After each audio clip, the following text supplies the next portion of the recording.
اللهم صل على سيدنا محمد وعلى آل سيدنا محمد وبارك وسلم وصل عليه.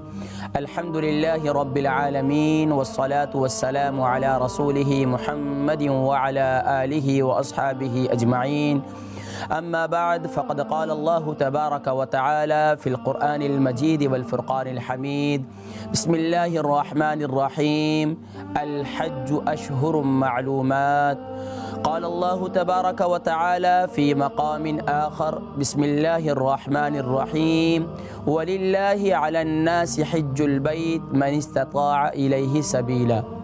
قال النبي صلى الله تعالى عليه وسلم: من حج البيت فقضى مناسكه وسلم المسلمون من لسانه ويده غفر له ما تقدم من ذنبه. صدق اللہ العظیم. محترم و محتشم ناظرین و سامعین، السلام علیکم ورحمۃ اللہ وبرکاتہ و مغفرتہ. آپ دیکھ رہے ہیں اسلام چینل اردو اسکائی 755، اور آج الحمدللہ لائیو حج اسپیشل ٹرانسمیشن کے ساتھ آپ کا میزبان حکیم محمد فرحان صدیقی حاضر خدمت ہے. معزز ناظرین کرام، الحمدللہ ثم الحمدللہ، جنہیں اللہ تبارک و تعالی نے یہ توفیق بخشی کہ سبحان اللہ وہ حرمین شریفین کی حاضری کا شرف حاصل کریں، چاہے عمرے کی صورت میں ہو چاہے حج کی صورت میں ہو، بہت بڑی سعادت ہے. کیونکہ یہ سعادت پیارے کریم آقا علیہ الصلوۃ والسلام کی حدیث مبارکہ ہے، مسلم شریف کے اندر موجود ہے. فرمایا جتنے ایمان والے پوری دنیا سے، یا ایمان والے ہوں یا ایمان والیاں ہوں، سبحان اللہ پوری دنیا سے اللہ رب العالمین کے گھر پر جو حاضری کا شرف انہیں حاصل ہوتا ہے، پیارے نبی صلی اللہ علیہ وسلم کی بارگاہ میں سبحان اللہ صلاۃ والسلام کی حاضری کا شرف حاصل ہوتا ہے، یہ ابراہیم علیہ الصلوۃ والسلام کی اس ندا کی برکت ہے جو ابراہیم علیہ الصلوۃ والسلام نے اسماعیل علیہ الصلوۃ والسلام کے ساتھ مل کر سبحان اللہ بیت اللہ کی تعمیر کی. اور اس کے بعد ابراہیم علیہ الصلوۃ والسلام نے فرمایا کہ یا رب العالمین کیا حکم ہے؟ فرمایا کہ صفا کی چوٹی پر کھڑے ہو جائیں اور ندا دیں. فرمایا کہ یہاں ندا تو میں دوں گا، سنے گا کون؟ یہاں تو چٹیل میدان، یہاں تو پہاڑ ہے، یہاں تو کوئی سننے والے کوئی بھی نہیں ہے. اللہ رب العالمین نے ابراہیم علیہ الصلوۃ والسلام سے ارشاد فرمایا: اے ابراہیم، ندا دینا آپ کا کام ہے، قیامت تک آنے والی انسانیت اور ایمان والوں کو پہنچانا جو ہے وہ میرا کام ہے. اور سبحان اللہ زہ نصیب سبحان اللہ پھر ایمان والے اور ایمان والیاں سبحان اللہ اللہ کے حضور حاضر ہوتے ہیں. لیکن ناظرین کرام، کیا ہی اچھا ہو کہ سبحان اللہ اگر ہم سب کو خاص طور پر آج جو جس طرف میں آپ کو لے کے جانا چاہ رہا ہوں، آج ناظرین کرام وہ پیارے نبی کریم صلی اللہ علیہ وسلم کا سفر حج ہے کہ ہمارے پیارے نبی صلی اللہ علیہ وسلم سے ہماری محبت ہے، ہمارا عشق ہے. ہمیں یہ کوشش کرنی چاہیے کہ نبی کی اداؤں کو اپنائیں. لیکن آج سے پہلے بہت سے لوگ جو حجاج کی صورت میں یعنی حج کی ادائیگی کے لیے وہاں گئے، یا اس سے پہلے وہ حرمین شریفین اور بارگاہ رسالت مآب صلی اللہ علیہ وسلم میں انہیں حاضری کا شرف حاصل ہوا، لیکن اس میں کہاں کیا کیا کمزوریاں تھیں یقیناً آج اس کا بھی اندازہ ہوگا. اور اس کے ساتھ ساتھ ناظرین کرام یہ بھی ہمیں سیکھنے کو ملے گا کہ پیارے نبی صلی اللہ علیہ وسلم نے سفر حج کی تیاری کیسے کی، اور صحابہ رضوان اللہ تعالی علیہم اجمعین کیسے تیار ہوئے، اور سبحان اللہ یہ قافلہ عشق و محبت سبحان اللہ حرمین طیبین اور بالخصوص بیت اللہ کے اندر کیسے پہنچا. اور سبحان اللہ یہ سارے مناظر انشاءاللہ آج کی اور آج بھی جو ایمان والے ایمان والیاں اس پیارے در پر اور پیارے گھر میں جو حاضر ہو رہے ہیں سبحان اللہ، اگرچہ اس دفعہ لاک ڈاؤن ہے، پوری دنیا سے مسلمان تو نہیں جا رہے، لیکن سبحان اللہ پھر بھی جو خوش نصیب ہیں وہ انشاءاللہ اس سال بھی حج بیت اللہ کی ادائیگی کریں گے. اللہ تبارک و تعالی سب کی ادائیگی کو اپنی بارگاہ عالیہ میں شرف قبولیت نصیب فرمائے. ناظرین کرام، پیارے نبی کریم صلی اللہ علیہ وسلم نے سبحان اللہ سفر حج کی تیاری کی.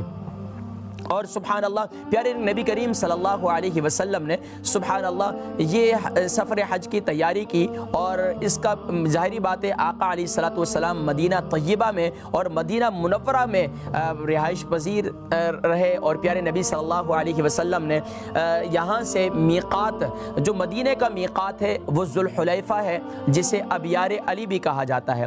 ناظرین کرام، ابیار علی کے بارے میں، اس کو ابیار علی کیوں کہتے ہیں، ذوالحلیفہ بھی کہا جاتا ہے، ابیار علی بھی کیوں کہا جاتا ہے، اس کے بارے میں مختلف اقوال ہیں۔ ڈاکٹر الیاس عبد الغنی جنہوں نے تاریخ مکہ مکرمہ اور تاریخ مدینہ منورہ، کچھ میں اس کا کچھ طالب علم بھی ہوں، کچھ میرا ذوق بھی ہے، اور ہر ایمان والے کا ایک ذوق ہوتا ہے کہ وہ کچھ نہ کچھ جو ہے اس بارے میں معلومات ضرور رکھے۔ ظاہری بات ہے جو بھی حرمین شریفین یا حرمین طیبین گئے ہیں تو وہاں جانے سے پہلے اگر ان تاریخی مقامات کو ذہن میں لائیں تو ایک کیفیت پیدا ہوتی ہے، ایک عجیب سی کیفیت۔ جب یہ مناظر آنکھوں کے سامنے آتے ہیں، چاہے مینا کے ہیں، چاہے عرفات کے ہیں، چاہے مزدلفہ کے ہیں، یہ جب یہ ایمان والے کی آنکھوں کے سامنے آتے ہیں تو یقین جانیے کہ ایمان اور بڑھتا چلا جاتا ہے۔ اور قرآن کریم میں ہے سبحان اللہ کہ ایمان جو ہے، ایمان والے کا ایمان جو ہے اس کا لیول جو ہے وہ اور اوپر ہو جاتا ہے سبحان اللہ۔ کیونکہ ناظرین کرام یہی وہ مقام ہے جسے دیکھیں آج ناظرین کرام ہم کعبۃ اللہ کی طرف منہ کر کے نماز پڑھتے ہیں، قبلے کی نیت کر کے، لیکن جب عین قبلہ سبحان اللہ ہماری آنکھوں کے سامنے قبلہ ہو تو اس کا کیا کہنا سبحان اللہ۔ اسی طریقے سے ہم یہاں سے درود و سلام پیش کرتے ہیں، لیکن بارگاہ رسالت مآب صلی اللہ علیہ وسلم میں درود و سلام کا کیا منظر ہے۔ تو ناظرین کرام سفر حج، پیارے نبی کریم صلی اللہ علیہ وسلم کا سفر حج کی تیاری ہوئی، اور یہاں پر یہ سفر اسے حجۃ الوداع بھی کہا گیا ہے۔ اس میں لمحہ بلمحہ بھی میں ذکر کروں گا، لیکن پہلے سرسری طور پر نبی کریم صلی اللہ علیہ وسلم کا سفر حج بیان کروں گا، اور اس کے بعد انشاءاللہ کہ آقا علیہ الصلوۃ والسلام جو مختلف مقامات میں گئے، ان مقامات سے ہوتے ہوئے پھر ان مقامات سے متعلق کہ ان مقامات پر آپ نے ٹھہراؤ کیا کیوں کیا، اور ان مقامات کا انتخاب کیوں کیا۔ پہلے سفر حج سنیے اور اپنے ایمان کو تازہ کیجیے۔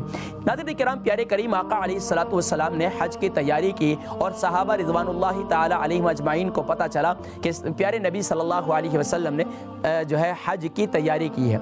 صحابہ ظاہری بات ہے آج کو معاشرے کے اندر بھی کوئی اللہ والے، کوئی عالم دین، کوئی صاحب عمل، کوئی نیک اللہ کے برگزیدہ بندے اگر تیار ہو جائیں تو سب لوگ کہتے ہیں کہ ہم بھی ان کے ساتھ جائیں گے۔ تو قربان جائیے پیارے نبی صلی اللہ علیہ وسلم سے تو صحابہ عشق و محبت رکھتے تھے، نبی کی ہر ادا کو اپنایا کرتے تھے صلی اللہ علیہ وسلم۔ یہ بات پھیلتی چلی گئی اور یہاں تک کہ کم و بیش 12 سے 13 ہزار صحابہ کا قافلہ سبحان اللہ ابیار علی ذوالحلیفہ میقات مدینہ میں پہنچا، اور نبی کریم صلی اللہ علیہ وسلم نے سبحان اللہ یہاں آنے کے بعد یہاں پر سبحان اللہ ظہر کی نماز ادا کی، عصر کی نماز ادا کی، مغرب کی نماز ادا کی، عشاء کی نماز ادا کی، اور رات کو قیام بھی یہی کیا۔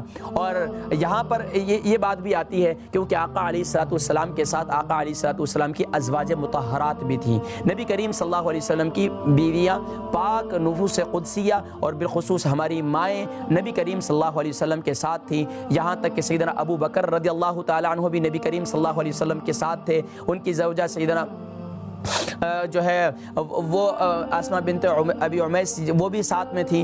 اور قربان جائیے اللہ کی شان دیکھیں کہ یہیں پر ذوالحلیفہ کے مقام پر سیدنا اسماء، سیدنا ابو بکر صدیق رضی اللہ تعالی عنہ کو اللہ تبارک و تعالی نے اولاد کی نعمت سے بھی نوازا تھا۔ بہرحال سبحان اللہ اب رات یہاں قیام کیا آقا علیہ الصلوۃ والسلام نے، اور پھر سبحان اللہ صبح فجر کی نماز ادا کی، اور آقا علیہ الصلوۃ والسلام نے سبحان اللہ غسل فرمایا، اور سبحان اللہ ایک جڑی بوٹی ہے جو خوشبودار ہوتی ہے، اس پانی سے آقا علیہ الصلوۃ والسلام نے سر انور اپنے جو ہے منہ مبارک، اپنے بال مبارک جو ہے دھوئے، اور پھر سبحان اللہ غسل فرمایا، اور اس کے بعد پورے جسم پر خوشبو لگائی، اور پھر یہاں تک کہ آقا علیہ الصلوۃ والسلام نے اپنی جو قدرتی طور پر ہمارے نبی صلی اللہ علیہ وسلم کی جو زلفوں کی مانگ تھی وہ بیچ سے نکل جایا کرتی تھی، تو آقا علیہ الصلوۃ والسلام نے اپنے یہاں پر بھی خوشبو لگائی، اور پھر یہاں تک کہ کتب میں ہمیں یہ بھی ملتا ہے کہ نبی کریم صلی اللہ علیہ وسلم نے شہد بھی لگایا اپنے بالوں پر، وہ اس لیے کہ ظاہری بات ہے پیدل سفر تھا، سواری پر سفر تھا، اور ظاہری بات ہے جنگل بیابان کو کراس کر کے جانا تھا، اور پھر ظاہری بات ہے جب بال اڑتے ہیں اور اس میں تو پھر شہد لگایا تھا نبی کریم صلی اللہ علیہ وسلم نے اپنے زلفوں پر صلی اللہ علیہ وسلم۔ اور بہرحال پھر صحابہ رضوان اللہ تعالی، اچھا یہ بھی ایک ذہن میں رکھیں کہ احرام کی نیت کرنے سے پہلے بدن پر خوشبو لگانا، چادروں پر نہیں، یعنی کہ بدن پر خوشبو لگانا کوئی اس میں منع نہیں ہے، یہ بھی نبی کریم صلی اللہ علیہ وسلم کی سنت ہے۔ بہرحال پھر نبی کریم صلی اللہ علیہ وسلم نے 2 چادریں زیب تن فرمائی، اور پھر سبحان اللہ پیارے نبی صلی اللہ علیہ وسلم سبحان اللہ مکہ المکرمہ کے لیے حج کی نیت کر کے، یعنی کہ حج اور عمرے کی نیت کر کے، یہاں بھی مختلف اقوال ہیں، اختلاف بھی پایا جاتا ہے، بعض نے کہا حج تمتع کی نیت کی، بعض نے کہا حج قران کی، بعض نے کہا حج افراد کی۔ بہرحال نبی کریم صلی اللہ علیہ وسلم نے تلبیہ جبریل امین نے اللہ رب العالمین کا پیغام دیا کہ اے پیارے حبیب صلی اللہ علیہ وسلم، اللہ رب العالمین ارشاد فرما رہے ہیں کہ آپ زور سے تلبیہ کہیں اور بلند آواز سے تلبیہ کہیں، تاکہ تمام صحابہ جو ہے وہ ماشاءاللہ وہ بھی فوراً ہی حج کی اور عمرے کی نیت کر لیں۔ اب نبی کریم صلی اللہ علیہ وسلم کے صحابہ نے ماشاءاللہ جن کے ساتھ جو ہے ماشاءاللہ ہدی یعنی کہ حج کے یعنی کہ قربانی کے جانور تھے، تو آپ صلی اللہ علیہ وسلم نے ان سے ارشاد فرمایا کہ آپ جو ہے وہ یعنی کہ صرف حج کی نیت کر لیں، اور باقی ان سے کہا جن کے پاس جانور نہیں تھے تو ان کو آقا علیہ السلام نے ارشاد فرمایا کہ آپ سب عمرے کی نیت کر لیں۔ بہرحال پھر نبی کریم صلی اللہ علیہ وسلم نے یہاں پر سبحان اللہ 2 احرام کی چادریں باندھی، اور پھر آقا علیہ السلام جو ہے ذوالحلیفہ سے نکلے، اور حدیث مبارکہ میں آتا ہے کہ آقا علیہ السلام مختلف مقامات سے ہوتے ہوئے، یعنی کہ ملل سے ہوتے ہوئے شرف السیالہ، عرق الذبیہ، اور سبحان اللہ وادی الروحہ، آتھیہ اور عرج، اور سبحان اللہ ابوا کے مقام پر، اور مختلف مقامات پر، یہاں تک حجفہ، قدیر، عسفان، مرت ظہران، وادی فاطمہ جسے کہا جاتا ہے، اور اسی طریقے سے مقام صرف اور زیت ہوا، پھر مکہ مکرمہ، یعنی مختلف مقامات سے ہوتے ہوئے پہنچے۔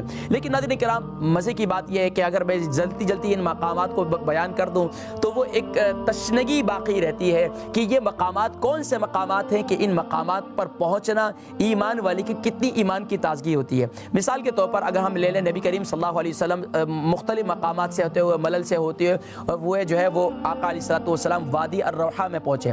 اب سبحان اللہ وادی الروحہ میں اس کے متعلق لکھا ہے کہ آقا علیہ السلام نے ارشاد فرمایا کہ ھذا افضل اودیۃ العرب، یہ عرب کی افضل ترین وادیوں میں سے ایک وادی ہے، اور اسے وادی الروحہ کہا جاتا ہے، اور یہاں پر پہنچ کر نبی کریم صلی اللہ علیہ وسلم نے نماز ادا کی۔ آج بھی وہاں پر ٹوٹی پھوٹی مسجد موجود ہے، یہ فقیر جو ہے الحمدللہ اس مقام پر گیا، وہاں پر نماز بھی ادا کی۔ لیکن اس کے ساتھ ساتھ یہ ایک صاحب کتاب ہیں جنہوں نے سبحان اللہ تاریخ مکہ مکرمہ کے حوالے سے بھی، اور اس کے علاوہ بھی بہت سے کتب ہیں، ان میں سیرت کے کتب میں یہ لکھا ہے کہ نبی کریم صلی اللہ علیہ وسلم نے یہاں پر جو وادی الروحہ کے اندر ایک کنواں ہے جسے بئر روحہ کہا جاتا ہے، بئر الروحہ کہا جاتا ہے۔ اب اس مقام پر نبی کریم صلی اللہ علیہ وسلم نے پانی پیا، اور یہاں تک کہ بعض روایتوں میں یہ بھی ملتا ہے کہ نبی کریم صلی اللہ علیہ وسلم نے اپنا لعاب دہن ڈالا، کیونکہ وہ پانی نمکین تھا، اور نبی کریم صلی اللہ علیہ وسلم نے اپنا لعاب دہن ڈالا تو وہ پانی میٹھا ہو گیا، اور صلی اللہ علیہ وسلم، اور پھر نبی کریم صلی اللہ علیہ وسلم کے ساتھ صحابہ نے وہ پانی پیا۔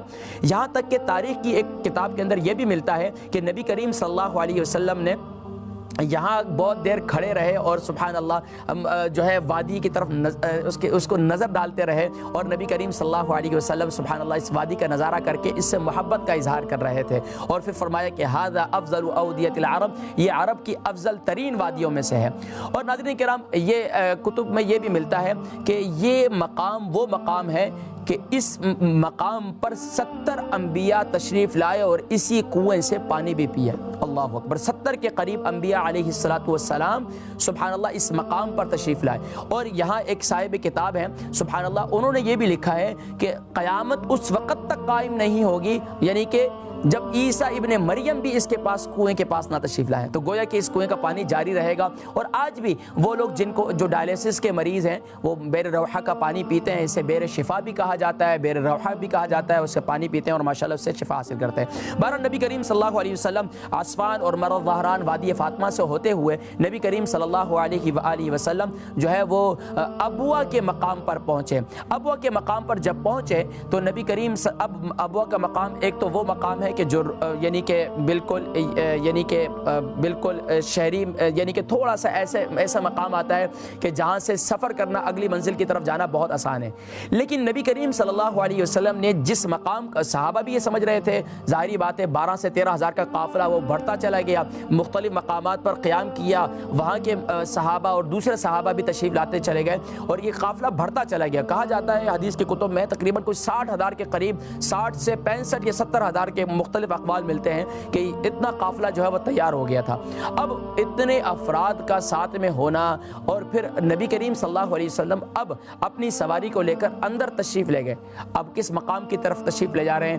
آقا علیہ الصلوۃ والسلام مقام ابوا میں اس مقام کی طرف جو ہے تشریف لے جا رہے ہیں جس میں سبحان اللہ پیارے کریم آقا علیہ الصلوۃ والسلام کی والدہ سیدنا بی بی آمینہ سلام اللہ علیہا یہاں مدفون ہیں اور نبی کریم صلی اللہ علیہ وسلم وہاں تشریف لے گئے. اور نبی کریم صلی اللہ علیہ وسلم وہاں جا کر, ظاہری بات ہے ہر ایک کو اپنی ماں سے پیار ہے, لیکن نبی کریم صلی اللہ علیہ وسلم یہ منظر کیسا ہے کہ ایک طرف تو مکے کی 13 سال, ابھی میں اگر تھوڑا سا پیچھے بیک گراؤنڈ میں چلے جاؤں اس میں چلے جائیں تو پھر ہم آگے نکل جائیں گے, لیکن ذرا سوچیں مکے کی زندگی تھی, 13 سالہ مکی دور تھا, کتنی تکالیف اٹھائیں, سوشل بائیکاٹ کیا گیا, سب کچھ شیب ابی طالب میں محصور رہے 3 سال تک. اس کے علاوہ کتنی تکالیف. اب یہ معاملہ ہے کہ مدینے سے 60,000 صحابہ کا قافلہ, 60 سے 65,000 جو کم و بیش ہیں, جو ماشاءاللہ یہ قافلہ تیار ہے عشق و محبت اور نبی کریم صلی اللہ علیہ وسلم پر فدا ہونے والے, یہاں تک کہ وضو کا پانی بھی زمین پر نہیں گرنے دے رہے. کیوں؟ کہ نبی کریم صلی اللہ علیہ وسلم سے عشق و محبت کے اداؤں کو اپنانے کے لیے تن من دھن کے فدا کا ابی و امی یا رسول اللہ کے نعرے لگا رہے ہیں اور سب کچھ قربان کرنے کے لیے تیار ہیں. تو ایک تو یہ کیفیت بھی ہے, دوسری یہ کیفیت کہ اس کیفیت میں ماں ساتھ میں نہیں ہے. ظاہری بات ہے ہر ایک یہ انسان اس کی یہ خواہش رہتی ہے بالخصوص ایمان والے کی کہ اگر میں پھلوں پھولوں میں ترقی کروں تو سبحان اللہ میرے آبا و اجداد دیکھیں مجھے تو وہ خوش ہو. لیکن یہ پیارے نبی کریم صلی اللہ علیہ وسلم اللہ رب العالمین کا جو ہے وہ کرنا تھا کہ نبی کریم صلی اللہ علیہ وسلم اس مقام پر پہنچے. لیکن یہاں یہ بتلاتا چلوں کہ یہاں پر اگر اس بات کا تذکرہ نہ کروں کہ نبی کریم صلی اللہ علیہ وسلم اب کتنا عرصے کے بعد یہاں تشریف لائے, یعنی پہلے 6 سال کی عمر میں نبی کریم صلی اللہ علیہ وسلم 6 سال کی عمر کے, یعنی 6 سال کی عمر کے آپ دیکھ لیں آج کل کے دور کے اندر 6 سال کا بچہ کتنا سمجھدار ہوگا, یہ کتنا معاملہ ہوگا. لیکن یہ تو اللہ کے نبی ہے نا, لیکن ان کو تو اللہ تبارک و تعالیٰ نے سبحان اللہ دنیا جہان کی طاقت اور سب کچھ سبحان اللہ نے ان کو عطا کیا. لیکن 6 سال کے بچے ہیں اور سیدنا ام ایمن, میں ابھی آپ کو پیچھے لے جا رہا ہوں دوبارہ, اب واقعہ حج کو میں نے یہیں چھوڑ دیا, دوبارہ میں پیچھے لا کر دوبارہ میں شروع کروں گا یہیں سے. نبی کریم صلی اللہ علیہ وآلہ وسلم نے, چلے میں اس کو پہلے یہیں سے میں بیان کرتا ہوں, سوچ رہا تھا کہ یہ درمیان میں چھوڑ کر جو ہے نا پھر شروع کروں, لیکن اب یہیں سے دوبارہ جو ہے نبی کریم صلی اللہ علیہ وسلم 6 سال کے تھے. سیدنا ام ایمن اور سیدنا عبداللہ سیدنا آمینہ سلام اللہ علیہ. اچھا معاملہ ایسا ہے کہ اگر میں مکہ مکرمہ کے اس پہلو کی طرف جاؤں کہ نبی کریم صلی اللہ علیہ وسلم کی جب ولادت با سعادت ہوئی اس سے پہلا قافلہ جو ہے ایک ملک شام جا رہا تھا اور اس میں نبی کریم صلی اللہ علیہ وسلم کے والد گرامی سیدنا عبداللہ سبحان اللہ رضی اللہ تعالی عنہ وہ جو ہے تشریف لے گئے اور ساتھ میں قافلے میں. اور اس وقت نبی کریم صلی اللہ علیہ وسلم بی بی آمینہ کے یعنی اپنی والدہ کے بطن اطہر میں تھے. اور اس وقت کی کیا کیفیت تھی, اگر میں وہ کیفیت بیان کرنے چلوں ناظرین کرام تو ولادت کا وہ جو ہے بات مزہ آ جائے گا.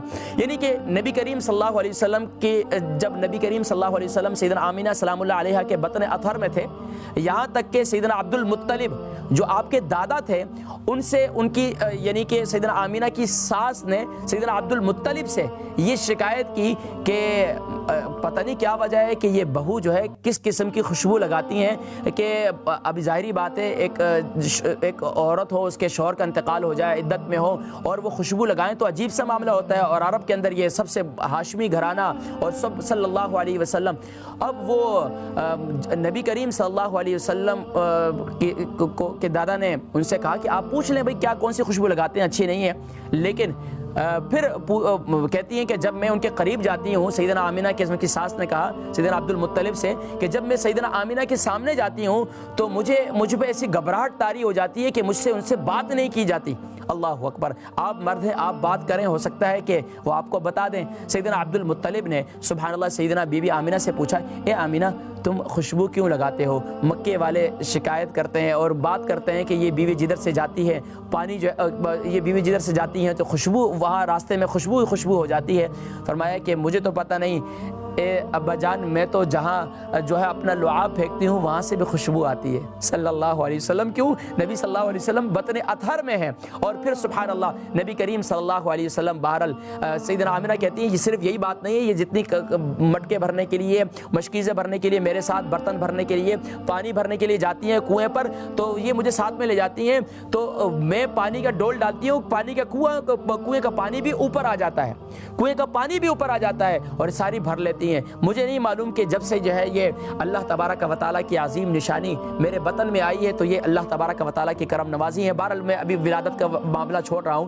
پھر نبی کریم صلی اللہ علیہ وسلم کے والد محترم یعنی کہ اب یہ جب یہ شام کے قافلے میں تشریف لے گئے تھے، یہ تجارت کے لیے قافلے میں تشریف لے گئے تھے، اب یہ بیمار ہو گئے تھے تو یہ پھر وہاں سے بنی نجار تشریف لے گئے اور پھر وہیں پر ان کا نبی کریم صلی اللہ علیہ وسلم کے والد گرامی کا انتقال ہو گیا تھا. اب جب نبی کریم صلی اللہ علیہ وسلم کے والد کا انتقال ہو گیا، قافلے آتے رہے وہاں واپسی میں، تو یہ انتظار میں تھی کہ ظاہری بات ہے ایک بیٹا دنیا میں آنے والا ہے صلی اللہ علیہ وسلم جس سے جو ہے پوری کائنات چمکے گی. اب وہ آنے والے ہیں لیکن والد دنیا میں نہیں ہے. اللہ اکبر. اب ایک قافلہ آیا، انتظار میں ہے کہ سب جو ہے وہ اپنے اپنے تیار ہیں کہ آج ان کے شوہر آ رہے ہیں، ان کے بھائی آ رہے ہیں، ان کے والد آ رہے ہیں، سب خوش ہیں. سیدنا آمینہ بھی تیار ہیں کہ آج میرے بھی شوہر آ رہے ہیں، لیکن پتہ چلا کہ وہ نہیں آئے، بیمار تھے. پھر دوسرا قافلہ آیا، پھر انتظار میں کہ ہو سکتا ہے اب آ جائیں، پتہ چلا کہ اب ان کا انتقال ہو گیا. اب 6 سال کے جب نبی کریم اب ان کی ولادت پیارے نبی صلی اللہ علیہ وسلم کی ولادت باسعادت ہوئی اور اس کے بعد نبی کریم صلی اللہ علیہ وسلم 6 سال کے ہوئے. اب سیدنا آمینہ سلام اللہ علیہا نے سیدنا عبد المطلب سے اجازت چاہی کہ میں چاہتی ہوں کہ اب نبی صلی اللہ علیہ وسلم جو ہے وہ جو ہے 6 سال کے ہو چکے ہیں اور میرا بھی دل چاہتا ہے کہ میں اپنے شوہر کی قبر پر حاضری دوں. اللہ اکبر. پھر نبی کریم صلی اللہ علیہ وسلم کو ساتھ لے کر سیدنا ام ایمن کو ساتھ میں لے کر اب اس وہاں سے گزرتی ہیں اور پھر سبحان اللہ یہ بھی کتب میں آتا ہے کہ یہ یعنی کہ نبی کریم صلی اللہ علیہ وسلم اور سیدنا آمینہ اور پیارے نبی صلی اللہ علیہ وسلم کہ ان کی باندی جو تھی ام ایمن وہ جو ہے وہاں ساتھ میں تھی اور وہاں تشریف لے گئے اور واپسی پر جو ہے جب مکہ مکرمہ تشریف لا رہے تھے تو یہیں پر مقام ابوا پر نبی کریم صلی اللہ علیہ وسلم کی والدہ محترمہ کا انتقال ہوا. اللہ اکبر. سعادت تو نہیں ملی کہ اس قبر انور کی زیارت کروں، لیکن یہ ہے کہ سنا ہے کہ آج بھی وہ مقام ابوا ایسا ہے کہ بظاہر یہ نظر آتا ہے کہ وہ وہاں ٹھہرنا بڑا مشکل ہے، لیکن کتب میں لکھا ہے کہ 60 سے 65 ہزار کا قافلہ وہاں پر جو ہے انہوں نے قیام کیا. اور پھر حدیث مبارکہ میں یہ آتا ہے کہ نبی کریم صلی اللہ علیہ وسلم قبر انور سے بچپن میں لپٹے رہے جب تدفین ہوئی اور اس کے بعد پھر یہاں تک کہ روتے رہے. سیدنا ام ایمن نے لیا اور پھر ساتھ میں لے کر نیچے آئیں اور پھر نبی صلی اللہ علیہ وسلم ایک والدہ ہے بچپن سے والد دیکھا نہیں، والدہ کا بھی 6 سال میں انتقال ہو جائے. ظاہری بات ہے میری والدہ کا انتقال میں باشعوری کی عمر میں ذی الحجہ میں ہی ہوا، 9 ذی الحجہ کو انتقال ہوا، لیکن میں شعوری کی عمر میں والدہ کی محبت تو سب پر غالب ہوتی ہے. نبی کریم صلی اللہ علیہ وسلم نے اپنے والد گرامی دیکھے نہیں، بچپن ہی میں 6 سال کی عمر میں والدہ کی جدائی بھی ہو گئی. اللہ اکبر. پھر اس کے بعد نبی کریم صلی اللہ علیہ وآلہ وسلم پھر یہاں پر بریک پہ بھی جانا ہے ہم نے ناظرین کرام، لیکن میں اس بات کو یہاں کمپلیٹ کر کے پھر حج کے معاملے کو پھر آگے بڑھاتا ہوں. نبی کریم صلی اللہ علیہ وسلم کو جیسے نیچے لے کر آئیں سیدنا ام ایمن، پھر والدہ کی جدائی میں کہتے ہیں کہ اتنے اوپر قبر ہے لیکن نبی صلی اللہ علیہ وسلم دوبارہ اوپر چڑھ کے چلے گئے اور پھر قبر انور سے لپٹ گئے اور روتے رہے، یہاں تک کہ سیدنا ام ایمن نے دوبارہ لے کر جو ہے ساتھ میں لے کر پھر مکہ مکرمہ تشریف لائیں۔ پھر آگے کا جو معاملہ تھا بڑا عجیب ہے۔ پھر بہرحال یہیں پر میں ختم کرتا ہوں اس کو کہ پھر مقام ابواب حج کے موقع پر نبی کریم صلی اللہ علیہ وسلم، کتب میں ہے کہ تقریباً 57 سال یا 57 سال کچھ ماہ نبی کریم صلی اللہ علیہ وسلم کی عمر تھی اور آقا علیہ الصلوۃ والسلام یہاں تشریف لائے تھے، اور پھر سبحان اللہ یہاں تشریف لائے اور 60,000 کا قافلہ 65,000 کا قافلہ یہاں موجود ہے۔ اب دوبارہ میں یہیں سے حج کا شروع کر رہا ہوں۔ اور پھر نبی کریم صلی اللہ علیہ وسلم یہاں تشریف لائے اور قبر انور کے سرہانے والے سائٹ پر نبی کریم صلی اللہ علیہ وسلم اپنے دونوں ہاتھوں کو ایسے رکھ کر، اس طریقے سے رکھ کر آقا علیہ الصلوۃ والسلام اپنی والدہ کی یاد میں روتے رہے، یہاں تک کہ سیدنا ابو بکر صدیق رضی اللہ تعالیٰ عنہ فرماتے ہیں کہ ہم نے دیکھا کہ نبی کریم صلی اللہ علیہ وسلم کی داڑھی مبارک جو ہے وہ تر ہو چکی تھی، اتنے رویا آقا علیہ الصلوۃ والسلام اپنی والدہ کو یاد کر کے۔ اور پھر یہاں تک کہ ارشاد فرمایا کہ وہ مکے کی سختیاں سارے معاملات تھے، تو اب اس وقت نبی کریم صلی اللہ علیہ وسلم نے ارشاد فرمایا کہ اگر میری والدہ آج زندہ ہوتی اور میں ان کی کیسی خدمت کرتا۔ پھر یہاں پر وہ بات ہے جو اکثر والدین کے حقوق میں بیان کی جاتی ہے کہ فرمایا کہ اگر تم نماز کے لیے بھی کھڑے ہو اور والدین تمہیں بلائیں تو تم نفلی نماز توڑ کر جو ہے اپنے والدین کے حکم مانو۔ تو یہاں پر نبی کریم صلی اللہ علیہ وسلم نے پھر وہ یہ بات کہی تھی کہ اے میرے صحابہ، اگر میری والدہ زندہ ہوتی تو میں معلوم ہوتا کہ میں ان کی کیسے خدمت کرتا، میں ان کی ایسے خدمت کرتا کہ اگر میں نماز کے لیے کھڑا ہوتا اور ماں مجھے پکارتی بیٹا محمد، تو میں نماز توڑ کر ماں کی خدمت میں حاضر ہو جاتا۔ تو یہ وہ یہاں سے وہ ہمیں وہ قول ملتا ہے۔ پھر نبی کریم صلی اللہ علیہ وسلم نے یہاں سے قافلہ لے کر پھر نبی کریم صلی اللہ علیہ وسلم عصفان اور مختلف مقامات پہ ہوتے ہوئے یہاں تک کہ ایک وادی سے گزرے کہ جس کے بارے میں سیدنا ابو بکر صدیق رضی اللہ تعالیٰ عنہ سے پوچھا یہ کون سی وادی ہے، تو اس کے بارے میں نبی کریم صلی اللہ علیہ وسلم نے ارشاد فرمایا کہ میں نے دیکھا کہ یہاں سے موسیٰ علیہ الصلوۃ والسلام اپنی سواری پر سے گزر رہے ہیں اور وہ تلبیہ زور سے پڑھتے ہوئے جا رہے ہیں، وہ بھی حج میں شریک ہیں۔ اور پھر یہاں تک کہ سیدنا نوح اور سیدنا ہود کا بھی ذکر ملتا ہے کہ نبی کریم صلی اللہ علیہ وسلم نے ان کا بھی ذکر فرمایا کہ وہ بھی ان کو میں نے وادی سے جاتے ہوئے دیکھا، وہ بھی حج کے لیے ماشاءاللہ روانہ ہو رہے ہیں۔ حضرات کرام، یقین جانیے کہ میں آج آپ سے سفر حج بیان کر رہا ہوں، لیکن مختلف مقامات سے ہوتے ہوئے جو سفر حج نبی کریم صلی اللہ علیہ وسلم کا سفر حج ہے، میں ایک مقام پر بات کرتا ہوں تو مجھے اس مقام کے ساری معاملات جو ہے وہ ذہن میں آتے ہیں، کیونکہ سفر حرمین الحمدللہ جب بھی گیا ہوں تو وہ مقامات دیکھے ہیں اور ان مقامات پر جانے کی کوشش کی ہے، لیکن مقام ابوا پر نہیں جا سکا، لیکن انشاءاللہ تمنا دل ہے، انشاءاللہ ضرور اس پہ بھی حاضری ہوگی۔ تو ناظرین کرام، میں آج آپ کو جو بتلانے والا ہوں خاص طور پر سفر حج اور پھر نبی کریم صلی اللہ علیہ وسلم جو جہاں جہاں قیام ہوا، یعنی کہ جیسے وادی روحہ میں قیام ہوا، وادی مقام ابوا پر قیام ہوا، اس کے علاوہ آقا علیہ الصلوۃ والسلام کا ذوالحلیفہ میں ہوا، یہاں بھی مختلف واقعات بھی رونما ہوئے ہیں، مختلف معاملات بھی ہوئے ہیں، تو ان کا بھی ذکر کروں گا۔ پھر نبی کریم یہ جو آج جس طرح پچھنے لگوانا، حجامہ کروانا، یہ بھی سفر حج کے دوران مطلب حج کے دوران پچھنے بھی لگوائے نبی کریم صلی اللہ علیہ وسلم نے۔ پھر یہاں تک کہ وادی ارزق کے اندر، پھر اسی طرح پھر وادی عرج کے اندر، وادی عصفان کے اندر، پھر یہاں تک کہ ایک مقام پر صحابہ نے شکایت کی کہ اونٹ تھک گئے، ہم تھک گئے، جو ہے وہ تھوڑا سا قیام کیا جائے۔ پھر اسی طریقے سے صرف کے اندر سیدنا عائشہ صدیقہ خواتین کی جو بیماری ہیں، یعنی کہ منتھلی ایام ہے، وہ اس کا، اور پھر مطلب کہ کتنے مسائل جو ہے سفر کے اندر، سفر کے جو مسائل ہیں، اس کے علاوہ ہمارے معاشرتی مسائل ہیں، اسی طرح ہمارے نیچرل مسائل ہیں، تو سبحان اللہ ان کا حل جو ہے سفر حج کے اندر نبی کریم صلی اللہ علیہ وسلم، مطلب صرف سفر حج نہیں تھا بلکہ سفر مطلب 25 ذی القعدہ کو نبی کریم صلی اللہ علیہ وسلم تشریف لے گئے، اور آپ یہ دیکھیں کہ پھر نبی کریم صلی اللہ علیہ وسلم وہاں پہنچے تقریباً 4 ذی الحجہ، یا بعض روایت میں جو ہے 5 ذی الحجہ کا بھی ملتا ہے۔ بہرحال نبی کریم صلی اللہ علیہ وسلم اب یہ سفر حج جو ہے یہاں سے مقام ابوا سے ہوتے ہوئے مختلف وادیوں سے، وادی عصفان اور مختلف وادیوں سے ہوتے ہوئے تشریف لے گئے، اور آقا علیہ الصلوۃ والسلام نے سبحان اللہ یہاں پر آتے ہی یہاں پر سیدنا ابو بکر صدیق رضی اللہ تعالیٰ عنہ کو بتلایا کہ سیدنا موسیٰ علیہ الصلوۃ والسلام گزرے ہیں اور سبحان اللہ زور سے تلبیہ پڑھ رہے ہیں اور اپنے کانوں میں انگلیاں دے کر تکبیر یعنی تکبیرات بھی پڑھ رہے ہیں اور تلبیہ بھی پڑھ رہے ہیں، لبیک اللہم لبیک لبیک لبیک لا شریک لک لبیک ان الحمد والنعمت لک والملک لا شریک لک. فرمایا کہ یہاں تک کہ ہمارے ایک بزرگ فرماتے ہیں کہ حج کے قافلے کے حوالے سے اور عمرے کے، فرمایا کہ اب جو حجاج کرام جاتے ہیں وہ تلبیہ انہوں نے چھوڑ دیا، تلبیہ چھوڑ دیا شرم کے مارے یا کچھ، لیکن یہ اس پر فخر کرنا چاہیے. اور تلبیہ اور تکبیرات، دیکھیں یہ ذو الحجہ کے ایام چل رہے ہیں، اس میں تکبیرات کی کثرت، اللہ اکبر اللہ اکبر لا الہ الا اللہ اللہ اکبر وللہ الحمد سبحان اللہ، یہ جو ہے سبحان اللہ ان کی کثرت. بہرحال نبی کریم صلی اللہ علیہ وسلم اب وہاں سے بیر زیتوا، یعنی کہ یہاں آج بھی اس کے بارے میں بیر زیتوا کے بارے میں کہا جاتا ہے کہ یہاں جو آج اس محلے کا نام بھی جو ہے وہ وادی زیتوا کہا جاتا ہے. اور یہاں پر پہلے یہ بھی ذکر ملتا ہے کہ یہاں پر مسجد زیتوا تھی، اب وہ ختم کر دی گئی ہے، اب بیر زیتوا ہے، لیکن وہاں بھی یہ لکھ دیا گیا ہے کہ یہاں پر یہ پانی پینے کا نہیں ہے. یہاں سے نبی کریم صلی اللہ علیہ وسلم جب یہاں تشریف لائے تو نبی کریم صلی اللہ علیہ وسلم نے یہاں قیام بھی کیا اور نبی کریم صلی اللہ علیہ وسلم نے یہاں غسل بھی کیا. دیکھیں اکثر لوگ سوچتے ہیں کہ ہم احرام کی حالت میں احرام کھل گیا، بھئی احرام کھلنا یہ نہیں ہوتا کہ آپ کا تیمم کھل گیا، کھلنے سے مراد یہ ہے کہ احرام کی جو پابندیاں ہیں اس سے آپ کو آزادی ہے.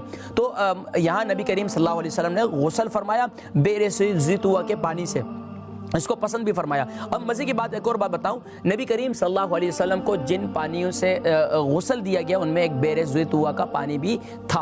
اور اس کے علاوہ بھی میں مختلف روایتیں پھر انشاءاللہ کبھی ذکر کروں گا انشاءاللہ زندگی رہی. تو بیر زیتوا پر نبی کریم صلی اللہ علیہ وسلم نے قیام کیا اور یہاں پر مسجد زیتوا بھی موجود تھی، اس کے حوالے سے میں مزید بھی بات کروں گا. پھر نبی کریم صلی اللہ علیہ وسلم یہاں صحابہ فریش ہوئے، تھوڑے سے تیار ہوئے، ظاہری بات ہے ایک نئے ولولے کے ساتھ مکے میں داخل ہو رہے ہیں اور سبحان اللہ پہلا حج ہے، صحابہ ساتھ میں موجود ہیں. اور اس سے پہلے تو صحابہ تو حج پہ جاتے رہے، لیکن نبی کریم صلی اللہ علیہ وسلم نے یہ حج پہلا اور آخری حج تھا. پھر نبی کریم صلی اللہ علیہ وسلم مختلف ذکر ہے کہ مختلف بابوں کا ذکر ہے، باب بنی ہاشم، باب شیبہ سے نبی کریم صلی اللہ علیہ وسلم داخل ہوئے. داخل ہونے سے پہلے جو ہے مکے کے بچے، اور ظاہری بات ہے مدینہ منورہ سے قافلہ آ رہا ہے، اور اب یہ قافلہ بیر زیتوا پر جب پہنچا تو کہا جاتا ہے حدیث کی کتب میں ملتا ہے تقریباً یعنی کہ 1 لاکھ سے اس کی تعداد بڑھ گئی تھی، یعنی کہ کئی مطلب یہ کہ لاکھ سے تعداد اس کی بڑھ گئی تھی. اور سبحان اللہ اب لاکھوں کی تعداد میں ایک بہت بڑا قافلہ آ رہا ہو اور نبی کریم صلی اللہ علیہ وسلم اس کو لیڈ کر رہے ہوں، قربان جائیے آسمان بھی رش کر رہے ہوں گے کہ یہ وہ مقام ہے، یہ وہ بلد امین ہے جس کی قسم اللہ رب العالمین نے قسم کھائی، لا اقسم بہذا البلد. اور پھر یہ وہ ہے کہ جس میں نبی کریم صلی اللہ علیہ وسلم یہاں بورن ہوئے، یہاں پیدا ہوئے، یہاں کی سختیاں، ظاہری بات ہے جس علاقے سے بندے کا تعلق ہوتا ہے اور وہاں بچپنا گزرا ہو تو اس علاقے سے خاص رغبت بھی ہوتی ہے. اب نبی کریم صلی اللہ علیہ وسلم یہاں داخل ہوئے اور پھر مکے کے بچے اور استقبال کر رہے ہیں. آپ کو یاد ہے کہ مدینہ منورہ میں جب نبی کریم صلی اللہ علیہ وسلم تشریف لائے، ہجرت مدینہ کا سفر، اس میں کیا ہے، طلع البدر علینا من ثنیات الوداع وجب الشکر علینا ما دعا للہ داعی ایها المبعوث فینا جئت بالامر المطاع مرحبا یا خیرت. سبحان اللہ، یعنی کہ پورے کلمات ہیں وہ. تو یہاں بھی مکے والوں نے، مکے کے لوگوں نے سبحان اللہ نبی کریم صلی اللہ علیہ وسلم کا استقبال کیا اور نبی کریم صلی اللہ علیہ وسلم مکہ مکرمہ میں داخل ہوئے. اور سبحان اللہ پھر آقا علیہ الصلوۃ والسلام سیدھا جو ہے حجر اسود کے سامنے چلے گئے، حجر اسود کو بوسہ دیا اور پھر سبحان اللہ حجر اسود کے سامنے بیت اللہ کے یعنی کہ اللہ کی بارگاہ میں سجدہ شکر ادا کیا اور آنکھوں سے آنسو جاری تھے. یہاں تک کہ سیدنا عمر فاروق رضی اللہ تعالیٰ نے پوچھا یا رسول اللہ صلی اللہ علیہ وسلم آپ کیوں رو رہے ہیں؟ فرمایا کہ یہاں نہ رویا جائے تو کہاں رویا جائے، یعنی کہ اب سجدہ شکر ادا کیا اور اس پر کہا جائے کہ یہ وہ مقام ہے کہ جہاں پر آنسو بہایا جائے، یعنی کہ یہ بتلایا گیا کہ یہاں پر دعا قبول ہوتی ہے، یہاں اللہ کی بارگاہ میں آنسو بہائے جائیں. بہرحال نبی کریم صلی اللہ علیہ وسلم کے ساتھ صحابہ نے بھی حجر اسود کا بوسہ دیا، لیکن سب کے لیے ناممکن تھا، لیکن کوشش سب نے جتنی ممکن کوشش ہوئی ماشاءاللہ سب نے بوسہ دیا. اور اس کے بعد پھر نبی کریم صلی اللہ علیہ وسلم نے یہاں طواف کا آغاز کیا، عمرہ کیا، یعنی پہلے اچھا پھر جو ہے یہاں پہ ظاہری بات ہے پہلے 3 چکروں میں رمل بھی ہے، یعنی کہ ایک تو پنجوں کے بل چلنا ہے، دوسرا استباء ہے یعنی کہ دایاں کندھا جو ہے وہ ننگا کرنا ہوتا ہے. تو صحابہ نے نبی کریم صلی اللہ علیہ وسلم نے استباء کیا اور جو ہے اپنا دایاں کندھا ننگا کیا اور رمل کیا پہلے 3 چکروں میں، یعنی کہ سینہ چوڑا کر کے چلا جاتا ہے، لیکن آج کے دور کے اندر جتنا ممکن ہو، اور فرمایا کہ خوب اکڑ کے چلو، اور یہ کہ سبحان اللہ دشمنوں پر ہمت طاری ہو کہ تم سبحان اللہ مکے کے اندر فتح و نصرت کے ساتھ داخل ہو، اور سبحان اللہ اللہ کی عبادت اور بندگی کا حق بڑی شان و شوکت سے ادا کر رہے ہو۔ تو 3 چکروں میں رمل ہے، 3 رمل کیا، پھر اس کے بعد جو ہے 7 چکر مکمل کیے۔ یہاں یہ بھی ملتا ہے کہ نبی کریم صلی اللہ علیہ وسلم نے 2 چکر مکمل کرنے کے بعد پھر آب زمزم پیا، صحابہ نے پیا، پھر اس کے بعد آقا علیہ الصلوۃ والسلام نے پھر 7 چکر مکمل کیے، پھر مقام ابراہیم پر سبحان اللہ، مقام ابراہیم پر سبحان اللہ، یہ خوش نصیب ہے جو سبحان اللہ آج یہ جو آپ کو نظر آ رہا ہے حتیم کے اندر جو پڑھنے والے نماز پڑھنے والے ہیں، وہ ایسا ہے جیسے کہ کعبۃ اللہ کے اندر نماز پڑھنا، حتیم کے اندر جو نماز پڑھنے والے ہیں وہ ایسا ہے جیسے کعبۃ اللہ کے اندر نماز پڑھنا، کیونکہ اللہ کے نبی صلی اللہ علیہ وسلم تو رحمت للعالمین ہے صلی اللہ علیہ وسلم۔ آقا علیہ الصلوۃ والسلام اپنی امت کے جو بڑے بڑے لوگ ہیں وہ تو چاہتے ہیں کہ ہم بیت اللہ کے اندر داخل ہو جائیں، وہاں نماز پڑھ لیں، لیکن میرے جیسے گناہگار وہ بھی یہ چاہتا ہے کہ وہ بھی بیت اللہ کے اندر نماز پڑھنے کا اسے شرف حاصل ہو۔ فرمایا جو شخص حتیم کے اندر نماز پڑھ لیتا ہے گویا کہ وہ سبحان اللہ بیت اللہ کے اندر نماز پڑھنے کا اسے سعادت مل جاتی ہے۔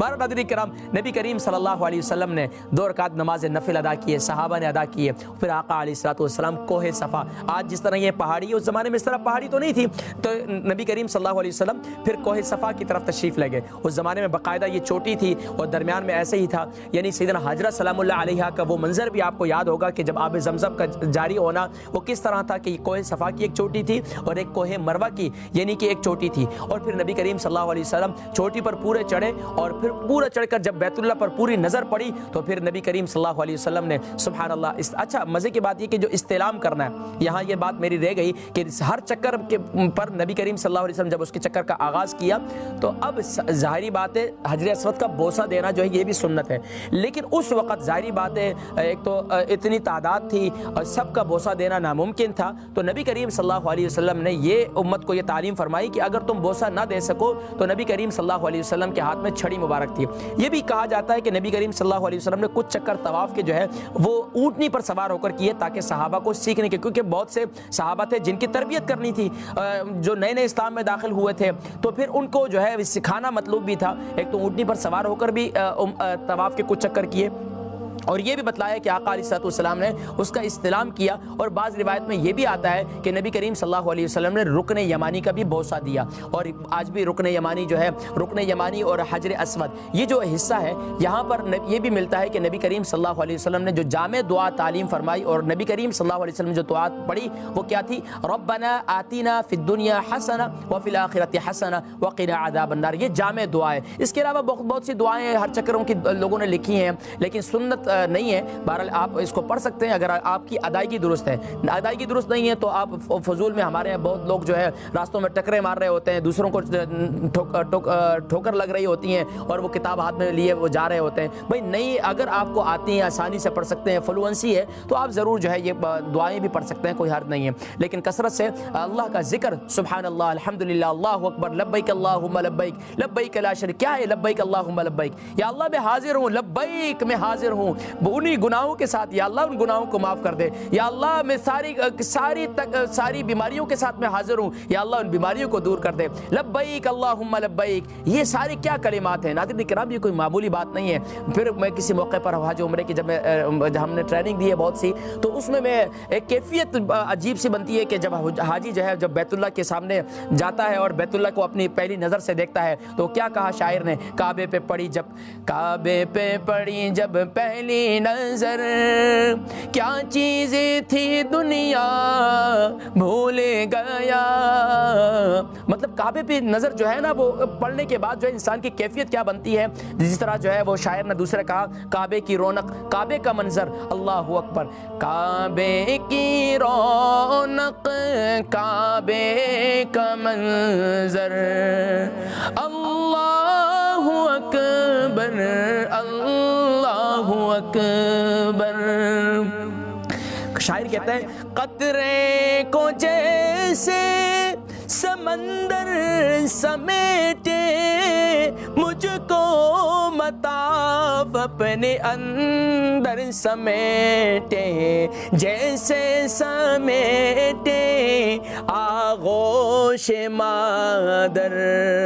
اللہ اکبر اللہ اکبر۔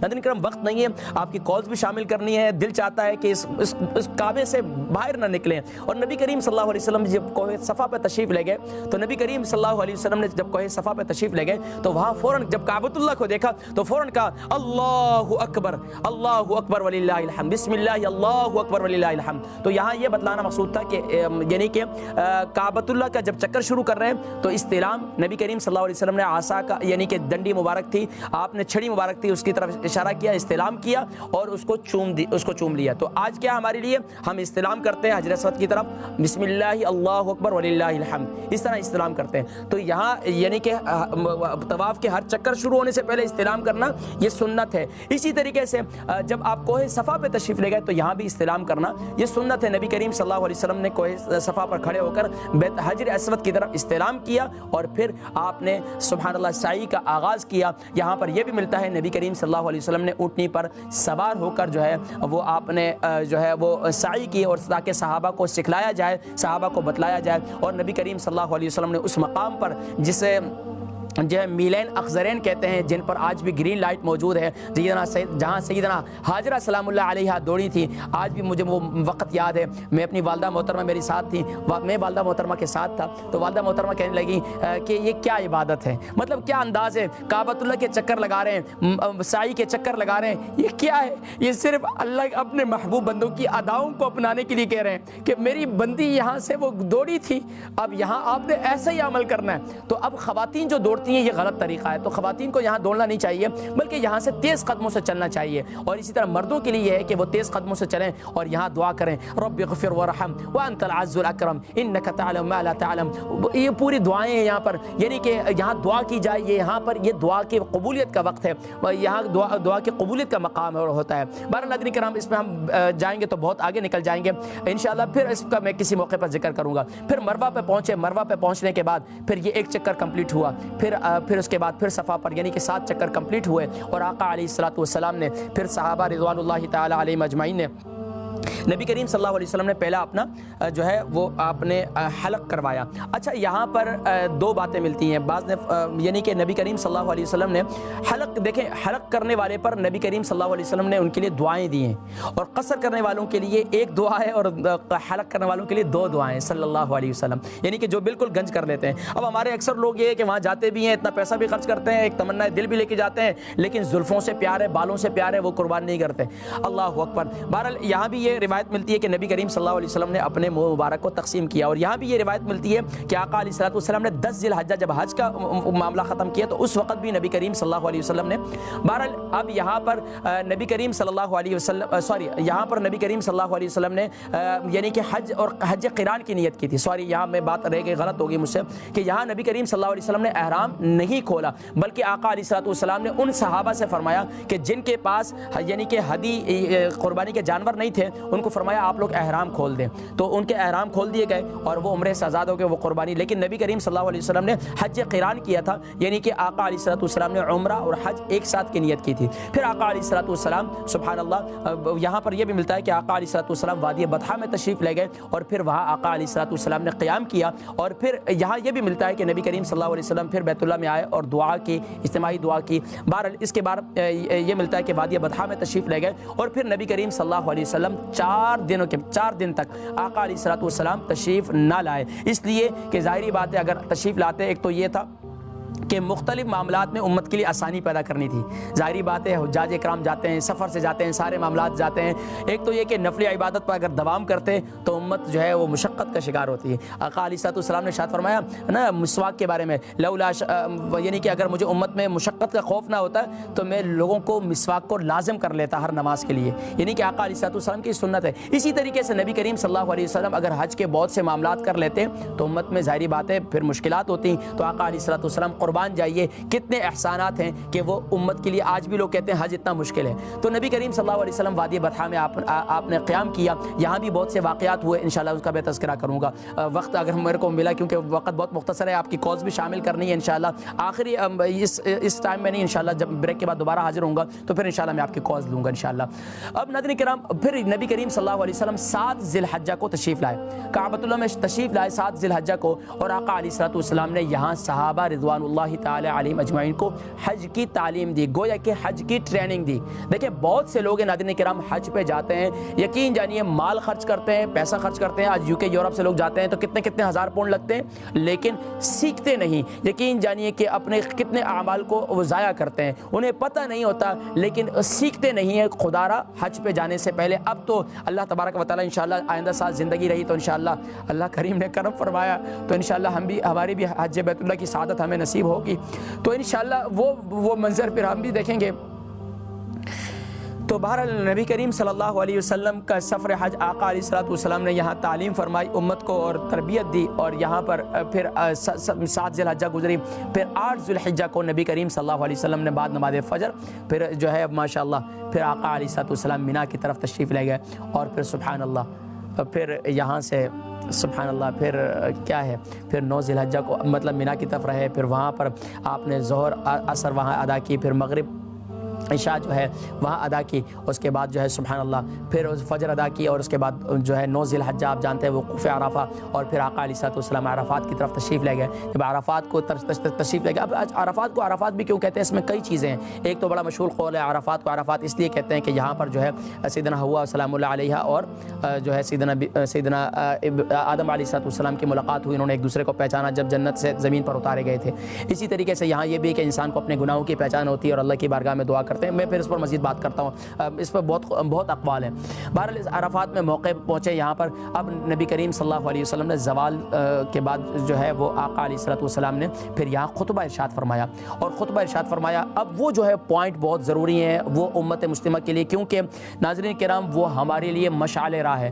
امت مسلمہ کا ہر فرد, امت مسلمہ کا ہر گھر اگر اپنے گھر کے اندر اپنے بچوں کو ایک چارٹ بنا کر ان کو دیں, ان کو یاد کروائیں کہ نبی کریم صلی اللہ علیہ وسلم کا خطبہ حجۃ الوداع کیا تھا, نبی کریم صلی اللہ علیہ وسلم کا خطبہ حجۃ الوداع کیا تھا, یہ جو ہے اگر ہم یاد کر لیں تو ناظرین کرام ایسے پوائنٹ ہیں جس میں نبی کریم صلی اللہ علیہ وسلم نے 9, 10, 11 آقا علیہ الصلوۃ والسلام نے لگاتار آپ نے خطبے دیے, یہاں تک کہ 12 ذی الحجہ کو بھی آقا علیہ الصلوۃ والسلام نے یہ خطبے ارشاد فرمائے. اور اچھا جو خطبے ارشاد فرمائے اس میں سارے تقریباً وہ یہی باتیں تھیں, لیکن کچھ میں کمی اور کچھ میں زیادتی آقا علیہ الصلوۃ والسلام نے مختلف حالات کے لحاظ سے وہ دی. لیکن یہاں پر آقا علیہ الصلوۃ والسلام نے یہاں سے آغاز کیا کہ اے لوگو تمہیں معلوم ہے یہ کون سا دن ہے. اب میں خطبہ حجۃ الوداع کی کچھ باتیں میں آپ کو نوٹ کرنے جا رہا ہوں, یہ کوٹ کرنے جا رہا ہوں, تو آپ نے اس کو نوٹ کرنا ہے کہ نبی کریم صلی اللہ علیہ وسلم نے ہمیں کیا تعلیم دی, ہمیں کیا پیغامات دیے جو آج ہم چھوڑ چکے ہیں, جس کی وجہ سے آج ہم گمراہ ہو چکے ہیں. آج ہمیں ہر کوئی استعمال کر رہا ہے, کوئی کس طرح کر رہا ہے, کوئی کس طریقے سے سازشیں کی جا رہی ہیں اسلام اور کس طرح. اب ناظرین کرام یہ وہ باتیں ہیں کہ اگر آج ہم اپنا لیں تو اسلام کی دعوت دینا ہمیں ضرورت نہیں پڑے گی, بلکہ ہماری پریکٹیکل زندگی کی وجہ سے بہت سے لوگ جو ہے وہ اسلام کی طرف داخل ہو جائیں گے, اسلام کی طرف مائل ہو جائیں گے. نبی کریم صلی اللہ علیہ وسلم نے ارشاد فرمایا کہ اے لوگوں تمہیں معلوم ہے کہ کون سا دن ہے, یہ کون سا مہینہ ہے. سب نے فرمایا یا رسول اللہ صلی اللہ علیہ وسلم یہ عرفہ کا دن ہے. آقا علیہ الصلوۃ والسلام نے فرمایا یہ کون سا مہینہ, فرمایا ذی الحجہ کا مہینہ ہے. فرمایا کون سے دن ہے, فرمایا کہ یعنی سبحان عشرہ ذی الحجہ کی ایام ہے. آقا علیہ الصلوۃ والسلام نے ارشاد فرمایا یہ کون سا شہر ہے, فرمایا یہ بلد امین ہے. آقا علیہ الصلوۃ والسلام نے ارشاد فرمایا کہ جس طرح اس مہینے کی افضلیت ہے, اس دھرتی کی افضلیت ہے, اسی طریقے سے یاد رکھو ایک انسان کی بھی اسی طرح اس کی فضیلت ہے. یاد رکھو کسی کالے کو کسی گورے پر کوئی فوقیت نہیں, کسی عربی کو کسی عجمی پر کوئی فوقیت نہیں, کسی سفید فام کو کسی سیاہ فام پر کوئی فضیلت اور فوقیت نہیں ہے, کسی سیاہ فام کو کسی سفید فام پر کوئی فضیلت اور فوقیت نہیں ہے. قربان جائیے نبی کریم صلی اللہ علیہ وسلم نے مساوات کا ایسا درس دیا کہ نبی کریم صلی اللہ علیہ وسلم نے امت کو یہ پیغام دے دیا, اگر تم یہ چاہتے ہو کہ تم اپنے آپ کو بہت برتر سمجھتے ہو, بہت بہتر سمجھتے ہو, تو تمہیں پھر ان اکرمکم عند اللہ اتقاکم, تمہیں جو ہے تقوی اور پرہیزگاری کا نور حاصل کرنا ہوگا. تمہارے اندر خوف خدا جس کے اندر زیادہ ہوگا، جس کے اندر خوف خدا زیادہ ہوگا، وہ سب سے زیادہ جو ہے سبحان اللہ اللہ تبارک و تعالیٰ کی ہاں اس کا مقام و مرتبہ ہوگا. اللہ تبارک و تعالیٰ کے پیارے نبی صلی اللہ علیہ وسلم نے ارشاد فرمایا کہ اے لوگو، یہ جو تم قبائل میں برادریوں میں جو ہے یہ تقسیم ہو تو یاد رکھو وقبائل لتعارفوا، یہ جو ہے تمہارے لیے صرف تعارف کے لیے، پہچان کے لیے، کوئی برادری ازم نہیں ہے، کوئی لسانی ازم نہیں ہے. آج دیکھیں امت کو تقسیم کیا جا رہا ہے، کوئی لسانیت کی بنیاد پر، کوئی مذہبی نفرتوں کی بنیاد پر، کوئی قومیت کی بنیاد پر، کوئی زبانوں کی بنیاد پر. بنگلہ دیش میں رہنے والا مسلمان بھی ہمارا بھائی ہے، سیریا میں رہنے والا مسلمان بھی ہمارا بھائی ہے، اسی طریقے سے دنیا کے کسی بھی خطے کے اندر مسلمان رہنے والا ہے. فرمایا کہ مسلمان وہی ہے، فرمایا من سلم المسلمون من لسانہ و یدہ. مسلمان کی شان یہ ہے، اگر تم واقعتاً یہ مسلمان بننا چاہتے ہو، مسلمان رہنا چاہتے ہو، تو من سلم المسلمون من لسانہ و یدہ، تمہاری زبان اور ہاتھ سے دوسرا مسلمان محفوظ رہے. ناظرین کرام، اس کا کیا مطلب ہے؟ زبان اور ہاتھ سے محفوظ رہے، لاتے مارے نہیں، اس کا مطلب ہے کہ آپ نے جز لے کر کل مراد لے لیا. اور آقا علیہ الصلوۃ والسلام نے ارشاد فرمایا کہ اپنی زبان اور ہاتھ کو، آج دیکھیں کسی کے ساتھ بھی ہمارا معاملہ ہوتا ہے تو زبان اور ہاتھ سب سے پہلے استعمال ہوتے ہیں، تو فرمایا کہ اپنی زبان اور ہاتھ سے دوسرے کو محفوظ رکھو. اس کے بعد بھی ناظرین کرام اس میں بھی بڑی باتیں پیارے کریم آقا علیہ الصلوۃ والسلام نے بڑی تفصیل بیان فرمائی، لیکن اس سے آگے بڑھتے ہیں. نبی کریم صلی اللہ علیہ وسلم نے خواتین کے بارے میں ارشاد فرمایا، اور گھر میں میاں بیوی کے بارے میں ارشاد فرمایا، خواتین کے بارے میں فرمایا کہ یاد رکھو یہ تمہارے لیے، تمہارے سبحان اللہ، ان کے تم پر بڑے حقوق ہیں، یہ ایک بول سے تمہارے ماتحت ہو جاتی ہیں. ان کے ساتھ عاشروہن بالمعروف، خواتین کے معاملے میں نرمی اختیار کرو، کبھی ان کے ساتھ جو ہے سختی کا مظاہرہ نہ کرو. فرمایا کہ اگر تمہارا کوئی غلام بھی ہے، تمہارا کوئی نوکر بھی ہے، تو فرمایا اس کی عزت ہے. اگر تمہارے اس کے ساتھ نہیں بنتی ہے، معاملات نہیں بنتے، تو اس سے کنارہ کشی اختیار کر لو، اس کو آزاد کر دو، اس کو بیچ دو، لیکن فرمایا اس کی عزت نفس کو جو ہے اس پر ڈاکہ نہ ڈالو. اور یہاں تک کہ نبی کریم صلی اللہ علیہ وسلم نے ارشاد فرمایا کہ یعنی کہ خواتین کو ارشاد فرمایا کہ اپنے شوہروں کے ساتھ، وہ خواتین جو گھروں کے اندر رہتی ہیں تو وہ اپنے شوہروں کے بغیر اجازت گھر سے باہر نکلنا، بغیر اجازت ان کے پیسوں کا استعمال کرنا، یہ ساری چیزیں، یہ باتیں نبی کریم صلی اللہ علیہ وسلم نے خواتین کو اور مردوں کو بہت سی باتیں، یعنی کہ خاص طور پر عائلی زندگی سے متعلق نبی کریم صلی اللہ علیہ وسلم نے بہت سے احکامات بیان کیے. یہاں تک کہ آقا علیہ الصلوۃ والسلام نے پڑوسیوں کے حقوق بیان کیے، یعنی نیبرہڈ بیان کیے. نبی کریم صلی اللہ علیہ وسلم نے ارشاد فرمایا تمہیں معلوم ہے کہ پڑوسیوں کے کیا حقوق ہیں؟ یہاں تک کہ صحابہ فرماتے ہیں کہ نبی کریم صلی اللہ علیہ وسلم نے اتنی تاکید کی اس بات کو اتنی مرتبہ ارشاد فرمایا کہ یہاں تک کہ ہمیں یہ ڈر تھا کہ شاید نبی کریم صلی اللہ علیہ وسلم ان کو وارثین میں شامل نہ کر دیں، یعنی ان کو وراثت میں حق نہ دے دیں. اتنا زیادہ فرمایا کہ اگر تمہارے پڑوس میں کوئی بھوکا ہے، اگر تمہارے دیکھیں بھوکے سے مراد یہ کہ یہاں یوکے یورپ میں کوئی بھوکا نہیں رہتا، لیکن فرمایا کہ کم سے کم بھی آس پڑوس کے اندر محبتیں بانٹنے کے لیے، ہو سکتا ہے جس وقت تم نے کھانا پکایا اس وقت وہ ان کے گھر میں نہ پکاؤ، فرمایا ایک پیالہ پانی زیادہ ڈال دو تاکہ تم اپنے پڑوس میں بھیج دو. اب کہاں ہے یوکے یورپ میں؟ اب تو ماشاءاللہ کسی کو ساتھ کوئی کمی نہیں ہے، پہلے انسیت محبت رہتی تھی، کلوز ہوتے تھے. اب تو کرونا وائرس کے بعد تو لوگ ویسے ہی نازک ہو گئے، کسی کے گھر سے کوئی چیز جائے تو وہ کھاتے بھی نہیں ہیں. بہرحال المختصر یہ ہے کہ نبی کریم صلی اللہ علیہ وسلم نے یہ حکم دیا. اس کے بعد نبی کریم صلی اللہ علیہ وسلم نے یہاں تک کہ یہ ارشاد فرمایا اے لوگو یاد رکھو ایک انسان کے دوسرے انسان پر بھی بڑے حقوق ہیں. یاد رکھو ایسا نہ ہو کہ میرے دنیا سے جانے کے بعد تم ایک دوسرے کی گردنیں مارنے لگو، تم تھوڑی چھوٹی چھوٹی باتوں پر دست و گریباں ہو جاؤ. یہاں تک کہ بہت سے آپ نے احکامات ارشاد فرمائے. یہاں تک کہ آقا علیہ الصلوۃ والسلام نے سود کے بارے میں ارشاد فرمایا اے لوگو آج یاد رکھو اس سے پہلے تم پہلے کسی کو سود پہ پیسے دیتے تھے، تو آج سود کا معاملہ میں ختم کرتا ہوں. اور آقا علیہ الصلوۃ والسلام نے سیدنا عبداللہ ابن عباس رضی اللہ تعالیٰ عنہ فرمایا جاتا ہے کہ وہ پورے بینک تھے تو وہ اپنے پیسے دیتے تھے اور ظاہری بات ہے اس پر پیسے لیتے تھے. تو نبی کریم صلی اللہ علیہ وسلم نے ارشاد فرمایا آج جو ہے میں ان کے سود کو یعنی کہ وہاں سے ختم اس کا آغاز کرتا ہوں. اور یہاں فرمایا کہ تم اب اصلی پیسوں کے مالک ہو، لوگوں کو اصل دو اور یعنی کہ جتنی رقم دو اتنی رقم واپسی لو. اس سود کو حرام قرار دیا گیا. احل اللہ البیع وحرم الربا. اس کے بعد نبی کریم صلی اللہ علیہ وسلم نے اور مختلف جو ہے حجۃ الوداع کے پوائنٹس ہیں ناظرین کرام جو دور حاضر کے اندر اب وقت بہت مختصر ہے کہ میں اس کی طرف اور جاؤں. ناظرین کرام عرفات میں نبی کریم صلی اللہ علیہ وسلم نے 9 ذی الحجہ کو خطبہ ارشاد فرمایا. خطبہ ارشاد فرمانے کے بعد حدیث مبارکہ میں یہ بھی ملتا ہے کہ نبی کریم صلی اللہ علیہ وسلم نے اتنا طویل خطبہ ارشاد فرمایا کہ آقا علیہ الصلوۃ والسلام نے یہاں تک کہ سورج غروب ہو گیا اور آقا علیہ الصلوۃ والسلام دعا کے اندر لگے، گریہ وزاری یہاں کوئی خاص عمل نہیں عرفات کے اندر، صرف دعا ہے، مناجات ہے، اپنے گناہوں کی معافی ہے۔ عرفہ والے دن سبحان اللہ ہم تو نہیں اگر جا سکے، عرفہ کا روزہ رکھیں، فرمایا ایک سال کے پچھلے گناہوں کا، ایک سال آئندہ گناہوں کی معافی کا سبحان اللہ یہ ذریعہ ہے۔ تو سبحان اللہ عرفات کے دن خاص اللہ تبارک و تعالیٰ کی انوار و تجلیات کا نزول ہوتا ہے۔ تو ناظرین کرام ایک تو یہ ہے، دوسرا پھر 10 ذی الحجہ ظاہری بات ہے سورج غروب ہو گیا، اس کے بعد پھر کیا ہے، پھر مزدلفہ کی طرف روانہ تھے، مزدلفہ کی طرف روانہ ہوئے اور آقا نے علیہ الصلوۃ والسلام نے وہاں مغرب عشاء ایک ساتھ پڑھی، یعنی کہ عصر مغرب عشاء وہیں پڑھی، اور اس کے بعد یعنی کہ کیونکہ ہمارے اساتذہ فرمایا کرتے تھے کہ جب تک حج نہ کیا ہو نا اور زکوٰۃ ادا نہ کی ہو تو اس وقت تک حج کے مسائل اور جو ہے یہ حج کے مسائل اور یہ مسائل جو ہے ذہن میں رہتے نہیں ہیں۔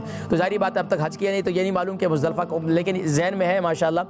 ظاہری بات ہے ٹریننگ بھی سال میں ایک ہی دفعہ دیتے ہیں، تو ابھی ذہن میں میرے وہ کنفیوژن ہو گئی، بہرحال کیونکہ میں اس تہ کی طرف میں چلا گیا تھا۔ بہرحال پھر مزدلفہ کی طرف چلے گیا اور مزدلفہ میں پھر وہاں قیام کیا، اور اس کے بعد سبحان اللہ پھر جو ہے صبح کے وقت میں 10 ذی الحجہ ہے، اور پھر رمی جمرات ہے، اور سبحان اللہ اول وقت میں فجر کی نماز ادا کرتے ہیں، نماز فجر ادا کرنے کے بعد سبحان اللہ پھر رمی جمرات عقبہ کی طرف چلے گئے، اور پھر وہاں پھر وادی محصر سے نبی کریم صلی اللہ علیہ وسلم نے کنکریوں کا چناؤ کیا، اور وہاں سے وادی محصر سے آج بھی صحابہ رضوان اللہ تعالیٰ علیہم اجمعین، امام بخاری کے بارے میں بھی ہے وادی محصر جو ہے یہ بڑی زبردست، یہاں تک کہ یہ بھی وادی محصر کے بارے میں یہ بھی آتا ہے کہ یہاں ابرہہ کا لشکر جو ہے اس کو اللہ تبارک و تعالیٰ نے جو اس کو یہاں ابرہہ کا لشکر جو زمین بوس ہوا تھا وہ یہی تھا، اور یہاں یہ بھی ہے کہ نبی کریم صلی اللہ علیہ وسلم اس مقام سے جلدی روانہ ہوئے، تیزی سے گئے۔ بہرحال اس میں بھی مختلف اقوال ہے، پھر میں انشاءاللہ کسی موقع پر ذکر کروں گا۔ بہرحال وادی محصر سے کنکریوں کو چناؤ کیا اور وہاں سے گئے، اور پھر جمرہ عقبہ کی طرف وہاں پر نبی کریم صلی اللہ علیہ وسلم نے شیطان کو کنکریاں ماری، اور پھر وہاں سے پھر کیا کیا نبی کریم صلی اللہ علیہ وسلم نے وہاں بھی خطبہ ارشاد فرمایا، اور پھر دعا نبی کریم صلی اللہ علیہ وسلم نے کی، اور اس کے بعد نبی کریم صلی اللہ علیہ وسلم مینا تشریف لائے، اور پھر سبحان اللہ وہاں سبحان اللہ قربانی کی، قربانی کرنے کے بعد سبحان اللہ پھر آقا علیہ الصلوۃ والسلام نے اپنا حلق کیا، اور حلق کی حدیث مبارکہ میں یہ بھی آتا ہے کہ نبی کریم صلی اللہ علیہ وسلم نے اپنے جو ہے بال آدھے بال جو ہے وہ سبحان اللہ صحابہ میں تقسیم کر دیے، اور آدھے بال جو ہے سیدنا ابو طلحہ رضی اللہ تعالیٰ عنہ کو دے دیے، اور سیدنا طلحہ ان کے حوالے سے کبھی میں ذکر کروں گا، بیر طلحہ بیرحا جسے کہا جاتا ہے جو مدینہ منورہ کے اندر ہے، کبھی بھی اس کے حوالے سے میں ذکر کروں گا، کیونکہ ایک ایک بات جب آتی ہے نا میرے ذہن میں واقعہ وہ ذہن میں آ جاتا ہے تو میرا دماغ ادھر ہو جاتا ہے۔ تو ناظرین کرام نبی کریم صلی اللہ علیہ وسلم نے آدھے بال سیدنا ابو طلحہ کو دیے اور آدھے بال جو ہے صحابہ میں تقسیم کر دیے، اور مزے کی بات بتاؤں سیدنا خالد بن ولید رضی اللہ تعالیٰ عنہ کے بعد جو وہ بال آئے تھے، وہ بال کہاں سے آئے تھے؟ وہ سیدنا ابو طلحہ رضی اللہ تعالیٰ عنہ کو منتیں کر کے ان سے لے لیے تھے، اور وہ بال انہوں نے اپنی ٹوپی میں، آپ کو یاد ہے کہ وہ بڑے بڑے مارکوں میں جو سبحان اللہ لڑتے تھے کامیاب ہوتے تھے، فرمایا کرتے تھے یہ منہ مبارک میں صدقہ ہے صلی اللہ علیہ وسلم۔ تو یہ منہ مبارک جو ہے صلی اللہ علیہ وسلم نبی کریم صلی اللہ علیہ وسلم کہ آج بھی ملتے ہیں، لیکن اب یہ ایک معاملہ یہ بھی ایک معاملہ ہے کہ آج تو ہر بندے کے پاس منہ مبارک ہے، اس کی زندگی دیکھو تو دین سے دوری ہے، اس نے منہ مبارک رکھے ہوئے۔ پھر میں کسی موقع پر اس کا ذکر کروں گا کہ منہ مبارک کی اصلی اور کیا معاملہ ہے۔ بہرحال نبی کریم صلی اللہ علیہ وسلم نے منہ مبارک وہ تقسیم کیا، اور اس کے بعد صحابہ رضوان اللہ تعالیٰ نبی کریم صلی اللہ علیہ وسلم نے اپنے 100 اونٹ کی قربانیاں کی۔ 100 اونٹ کی قربانیاں نبی کریم صلی اللہ علیہ وسلم کی طرف سے تھی، اور 63 جو ہے، اور حدیث مبارکہ میں یہ بھی آتا ہے کہ اونٹ جو ہے وہ آپس میں لڑ رہے تھے کہ میں پہلے قربان ہوں گا نبی کے قدموں میں صلی اللہ علیہ وسلم۔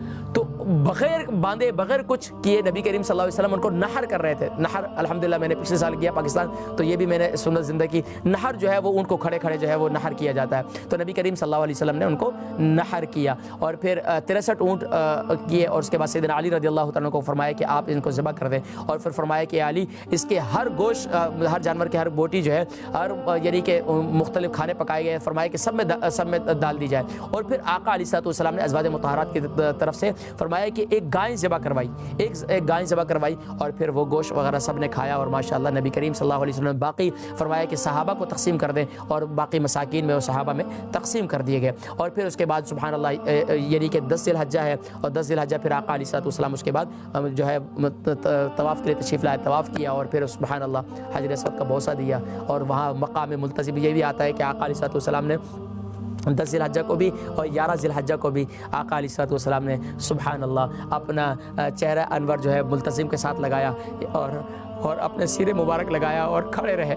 حدیث مبارکہ میں آتا ہے کہ نبی کریم صلی اللہ علیہ وسلم کیا کہہ رہے تھے، اللہ رب العالمین سے کیا ہم کلام ہوئے۔ اللہ کا گھر ہے نا، اللہ کی چوکھٹ ہے، ہاں کیا ہے وہ ایک اشعار میرے ذہن میں آ رہے ہیں، انشاءاللہ ناظرین کرام پھر ہم ذکر کریں گے۔ بہرحال پھر یہاں پر 11 ذی الحجہ کو بھی نبی کریم صلی اللہ علیہ وسلم نے خطبہ دیا، پھر رمی جمرات کیے گئے، پھر 12 کو بھی، پھر اس کے بعد جو ہے مزید پھر نبی کریم صلی اللہ علیہ وسلم مدینہ منورہ کی طرف تشریف لے گئے۔ پھر یہاں بھی بہت سے واقعات رونما ہوئے، مسجد تنعیم، مسجد عائشہ کا، سیدنا ام عائشہ صدیقہ رضی اللہ تعالیٰ۔ ایک کالر ہیں جن کو شامل کرتے ہیں۔ السلام علیکم۔ جی قاری صاحب وعلیکم السلام۔ جی کون اور کہاں سے؟ جی میں لندن سے بول رہی ہوں۔ جی کیا نام ہے؟ آپ نے بڑی اچھی وضاحت کر رہے ہیں حج کے بڑے خوبصورت دنوں کی یادیں بھی ہیں، اور بی بی آمنہ کے جو چشم مبارک سے جو اولاد اللہ تعالیٰ نے ہمیں بخشی، اس کی آپ نے ساری روشنی ہمیں دکھائی ہے، تو اب رہا نہیں جاتا، دعا یہ کریں، اس لیے میں نے کیا کہ ہمیں اللہ تعالیٰ دوبارہ ہم سب کے لیے یہ دروازے کھلے، ہم اپنے پھر جا کے ان یادوں کو رپیٹ کرائیں۔ تو فرمایا آپ حضرات بھی کہ اللہ تبارک و تعالیٰ نبی کریم صلی اللہ علیہ وسلم کی سچی محبت اور کامل اتباع، ہم نبی کریم صلی اللہ علیہ وسلم کی جتنی اتباع کریں گے، نبی کی اداؤں کو اپنائیں گے۔ سچی بات تو یہ ہے کہ اگر دیکھا جائے کہ ہمارے پیارے نبی صلی اللہ علیہ وسلم کی 13 سالہ مکی دیکھیں، زندگی دیکھیں، مدنی دور دیکھیں، تو آج کے دور کے اندر ہم دین کے راہ میں کیا مشقتیں اٹھاتے ہیں؟ کوئی مشقتیں نہیں ہیں، اس کے باوجود بھی ہم دین سے دور ہیں، تو ہمیں دین کو اپنانے کی ضرورت ہے۔ تو انشاءاللہ نبی کریم صلی اللہ علیہ وسلم ضرور ہمیں بلائیں گے اپنی بارگاہ میں انشاءاللہ۔ اپنی دعاؤں میں یاد رکھیں۔ بہت شکریہ آپ کی محبت، اللہ سلامت رکھے، بہت شکریہ۔ جی کالز ہیں؟ ناظرین کرام میں انتہائی معذرت خواہ ہوں کہ آپ حضرات جو ہے کالز کر رہے ہیں اور لائن پر جو ہے آپ کی کال جو ہے وہ لے نہیں رہا، اس وجہ سے کہ دل چاہ رہا ہے کہ آج بس آپ لوگوں کی کال آتی رہتی ہیں ماشاءاللہ، میں تو بزی رہتا ہوں آپ کی کالز کے اندر ہی، تو انشاءاللہ اب اس سے بعد جو ہے نا رات گئے تک انشاءاللہ میری آپ کی جو ہے انشاءاللہ کالز ہی لوں گا انشاءاللہ۔ لیکن ناظرین کرام ایک کالر ان کو شامل کر لیں۔ جی السلام علیکم۔ وعلیکم السلام ورحمۃ اللہ وبرکاتہ۔ جی ماشاءاللہ لگتا یہ ہے کہ زبیری صاحب ہیں۔ جی بسم اللہ، صاحب نہیں جو بھی آپ کا خادم ہوں۔ نہیں اللہ سلامت رکھے، اور خیریت سے آپ ٹھیک ہیں؟ آپ کا پروگرام بہت ضروری، جس طریقے سے آپ ایکسپلین کرا رہے ہیں، یقین کریں کہ میں نے پہلا حج جو کیا 1988 میں یہ سمجھتا ہوں کہ اس وقت چونکہ ہمارے ساتھ کوئی آدمی نہیں تھے، بتانے والے نہیں تھے، مساجد میں اس کا بھی کوئی انتظام نہیں تھا، تو میرے خیال میں وہاں بہت سارے مناسک ہم سے چھوٹ گئے۔ پھر دوبارہ میں 1993 میں گیا تو میرے ساتھ ایک مصری دوست تھے، پہلے ہم کائرو رہے، وہاں الازہر یونیورسٹی میں اور مسجد حسینی میں پروگرام تھے حج کے بارے میں، وہاں ہم نے بہت کچھ سیکھا جو کچھ سیکھ سکے۔ پھر جہاز میں جب سوار ہوئے تو وہاں بھی پوری فلم لگی ہوئی تھی، 2.5 گھنٹے کا سفر تھا، بار وہ دکھا رہے تھے۔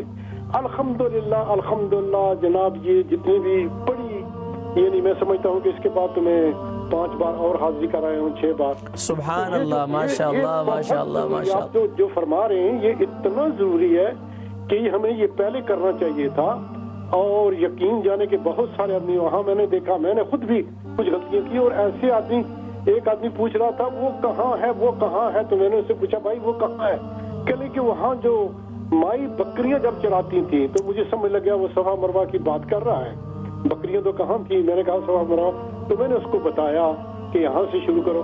ایک آدمی جناب 14 چکر لگائے، تو میں نے کہا، کہنے لگا بہت تھک گیا ہوں، میں نے کہا کیوں، کہنے لگا ایک طرف سے دوسری صفا سے مروہ، مروہ سے صفا 1 چکر، صفا سے مروہ، مروہ سے صفا 2 چکر۔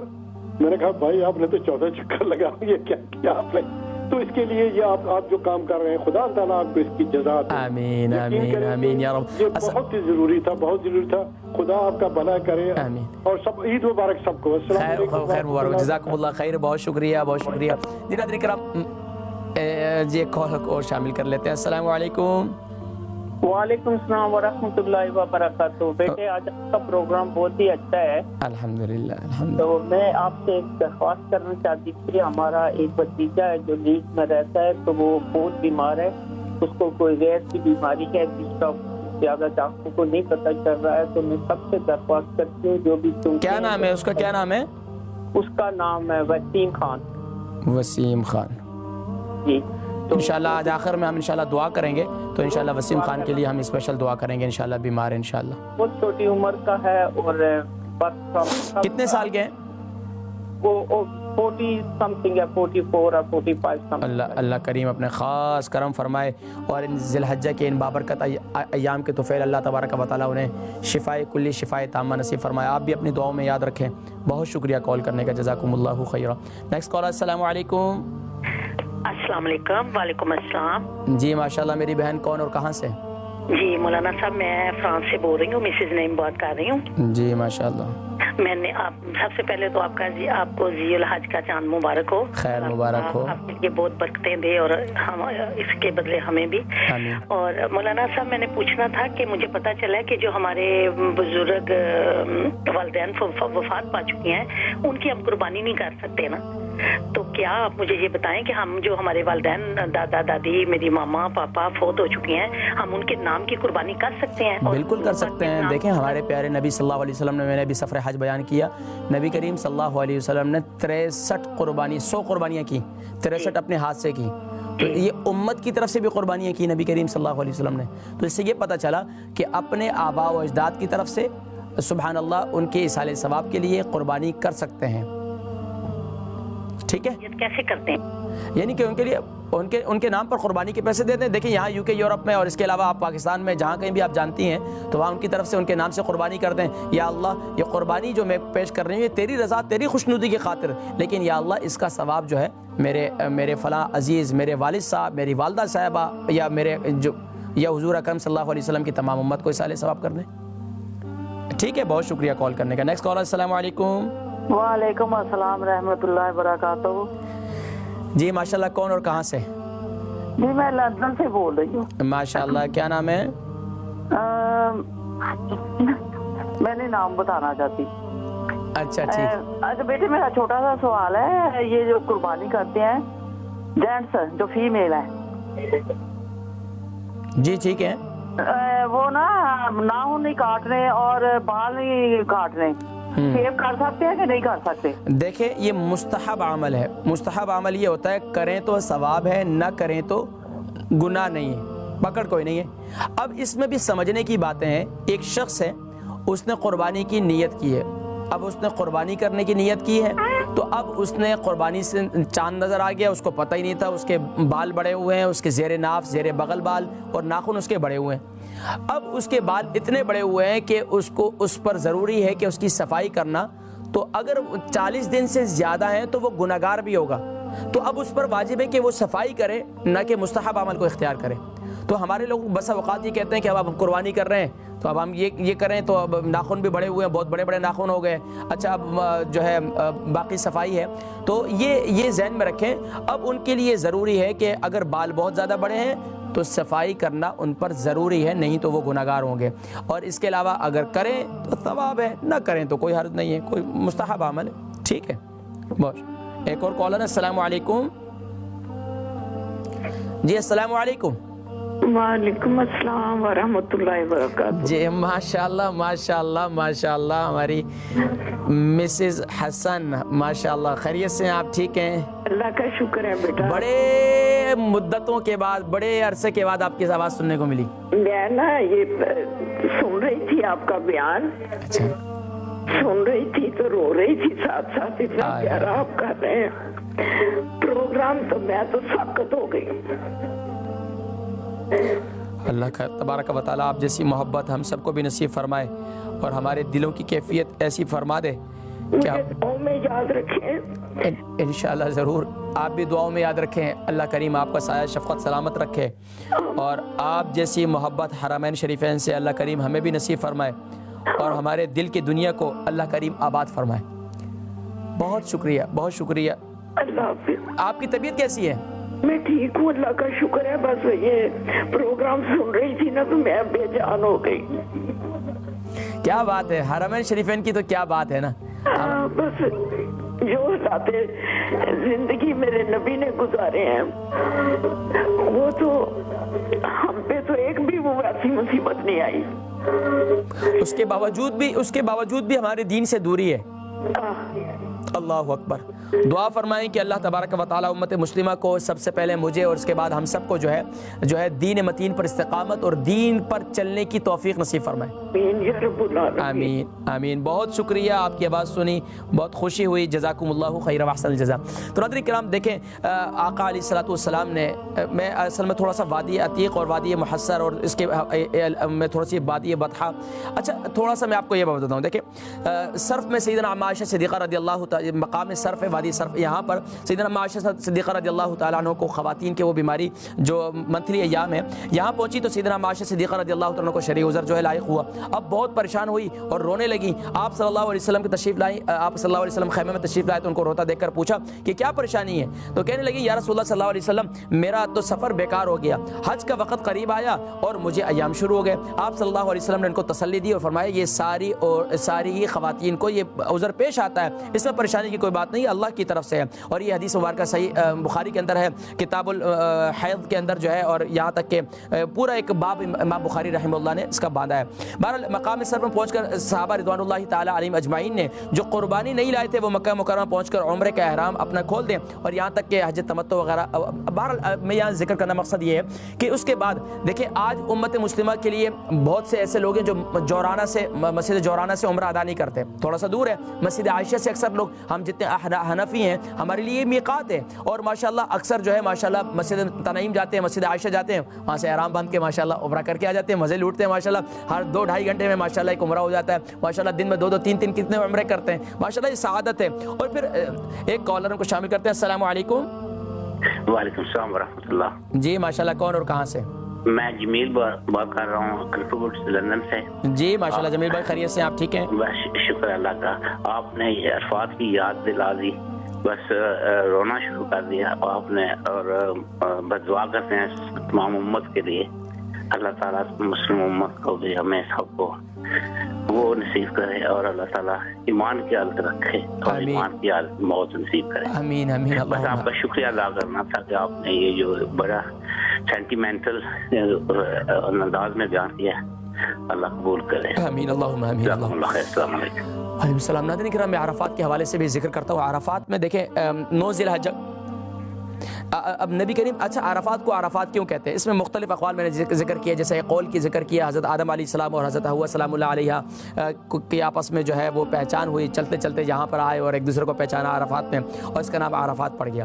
ایک یہ ہے کہ جبریل امین نے یہاں پر حضرت ابراہیم علیہ السلام کو حج کے احکام سکھائے، اور پھر ان سے پوچھا حل عرفت، کیا آپ نے پہچان لیا؟ ابراہیم علیہ السلام نے فرمایا کہ عرفت، جی ہاں میں سمجھ گیا، اور اس کا نام اس کے بعد عرفات پڑ گیا. یہاں تک کہ ابن عباس رضی اللہ تعالیٰ عنہ فرماتے ہیں کہ یہاں آ کر لوگ اپنے گناہوں کا اعتراف کرتے ہیں، اور اسی لیے اس کا نام عرفات ہے. اور اس کے علاوہ بھی بہت سے وادی محصر، وادی ارنا، مسجد نمرہ، مسجد خیف اور مزدلفہ میں مختلف واقعات. اچھا میں تھوڑے سے اور واقعات جو ہے کچھ رہ گئے، میں اس کے حوالے سے آپ حضرات کو ذکر کرتا ہوں، اور کیونکہ ہمارے پاس صرف اور صرف 5 منٹ باقی ہیں جلدی سے. یہ بہت زبردست ہے ناظرین کرام. دیکھیں اچھا عرب جو ہے بڑے شعر خوان، مطلب حدیث خوان تھے، اور وہاں مطلب شعر پڑھنا، بڑے ترنم سے پڑھنا.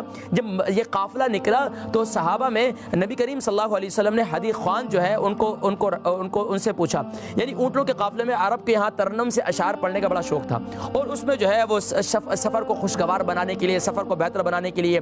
آج تو آپ نے دیکھا ہوگا کہ ارطغرل نے تو اس کو بہت آسان کر دیا سمجھنا کہ اونٹوں پہ سفر ہو رہا ہے، تو وہ ایک شعر سے پڑھتے تھے جس سے ان کے اندر جذبہ بھی پیدا ہوتا تھا، عشق و محبت بھی. آج بھی جس طریقے سے لوگ حرمین شریفین جانتے ہیں تو وہ نعت رسول مقبول صلی اللہ علیہ وسلم پڑھتے ہیں. وہ شاعر نے کہا نا، ایک روز ہوگا جانا سرکار کی گلی میں، ہوگا کبھی ٹھکانا سرکار کی گلی میں، گو پاس کچھ نہیں ہے لیکن یہ دیکھ لے گا ایک دن مجھے زمانہ سرکار کی گلی میں. بولا جانا تو کیسے جانا، بولا جانا تو ایسے جانا، لب پر نبی کی نعتیں، دل میں نبی کی یادیں، دل میں نبی کی یادیں، لب پر نبی کی نعتیں، جانا تو ایسے جانا سرکار کی گلی میں. مطلب یہ عشق و محبت تو کیا کہنے. بہرحال پھر اس کے بعد جو حدیث مبارکہ میں یہ بھی آتا ہے، جب مدینہ منورہ آقا علیہ السلام تشریف لائے، درمیان میں بہت سے واقعات ہیں، پھر میں کبھی سناؤں گا، صرف 3-4 منٹ باقی ہیں، اب 2.5 منٹ باقی ہیں. اور میں یقین جانیے کہ بتاؤں کہ نبی کریم صلی اللہ علیہ وسلم اپنی مدینہ منورہ آئے نا تو اپنی سواری کو اور تیز کی ہے، یعنی مدینہ سے آقا علیہ السلام کو محبت ہے.